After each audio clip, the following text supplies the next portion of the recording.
Ladies and gentlemen, this is RC, and welcome back to my channel, Scents, Style, Sports, and More, where we talk about scents, we talk about styles, we talk about sports, and anything else that might be interesting. Today we have another fragrance review for you.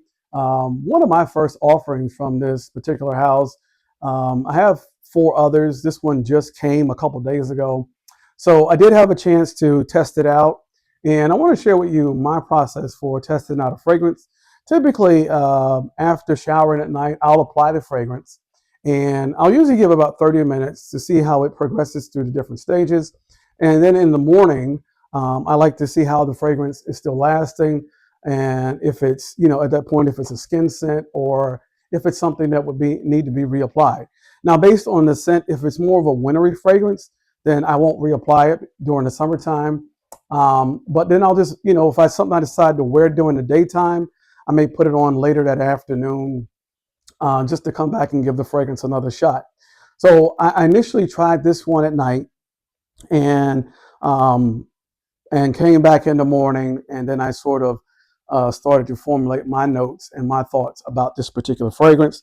And because this fragrance has so many notes, I'm going to read it to you, okay? And the fragrance is by the House of Mancera. This is Red Tobacco. So it has cinnamon, oud, incense, saffron, nutmeg, green apple, and white pear as the top notes of the fragrance. The heart notes of this fragrance are patchouli and jasmine. The base notes of this fragrance are tobacco, Madagascar vanilla, amber, sandalwood, gaiac wood, white musk, and Haitian vetiver. Now, as you guys know, most fragrances don't have this many notes, but this fragrance has a lot of notes, and it brings some complexity to the fragrance. Definitely gives some depth, and it definitely gives some texture to the fragrance. Now, the process or the presentation of the fragrance comes in a box like so. There's a little bag, and you get here. It's a nice heavy glass bottle, and it presents with a nice magnetic top that can be reapplied with a slight twist. Now, the atomizer on this one is very nice. It's going to allow for more than an adequate distribution of this particular fragrance. So you'll be able to cover a larger surface area with every single spray. So there's no issue there. The presentation is fine. I've seen better presentations, but nothing is wrong with the presentation. Now, when this fragrance opens up, this fragrance could be off-putting to a lot of people because it probably has a very strong oil content. And when it opens up extremely strong and extremely loud.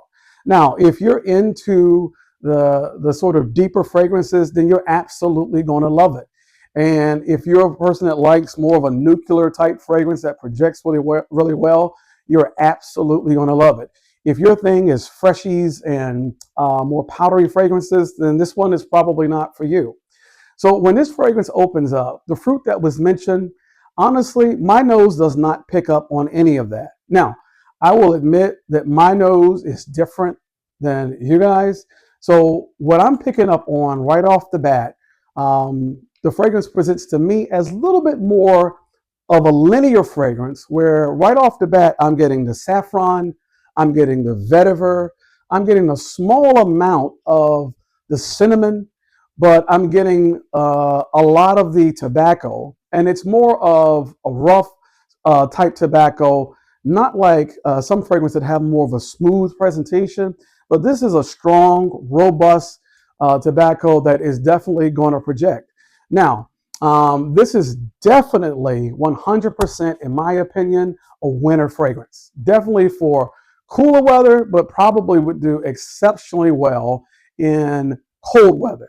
Now, if you're outside with this bad boy on, people are going to know that you've been there, and you're going to leave a nice scent trail in the cold weather, heck, even in the snow with this one.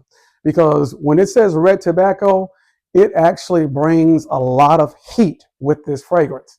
Now, if vetiver, saffron, sandalwood, oud, if those are not the notes that you like, again, not a fragrance for you. But if you like the oud, you'll pick up some oud here, but the oud is going to be blended really, really well, probably with the tobacco and with the saffron and with the vetiver. I didn't pick up any of the patchouli in this fragrance, didn't smell any of the middle notes, and the fruitiness was definitely lost in the opening of the fragrance. Now, does it mean that this is a bad fragrance? Absolutely not. But this is for a guy that's going to have a stronger personality. This is going to be for a guy that can pull off this type of fragrance. Everybody can't pull it off. And this fragrance is going to be a little more challenging to wear. Now, is it an offensive fragrance? By no stretch of the imagination. You'll enjoy it, and it's going to be on you for at least 10 hours or more. You're probably going to have to end up washing this fragrance off. Now, I want to suggest to you, try it, get a sample, and if you spray it on your clothes, make sure that you go and wash those clothes before you wear them again, because this fragrance is going to hang around. It's going to still be there for a long time. I absolutely love the color of the juice. I love the red in the fragrance. And I did enjoy the fragrance. Maybe not my favorite type of fragrance, but I do love it. And I wanted something that would challenge my nose, and I wanted something that was out of my norm. This fragrance is it. I enjoyed it the time that I wore it, and look forward to wearing it again during colder temperatures. Have you tried this fragrance? Do you like it? Do you like offerings from the House of Mancera? If so, which ones do you like? How did this fragrance perform for you? Listen, everybody should smell good.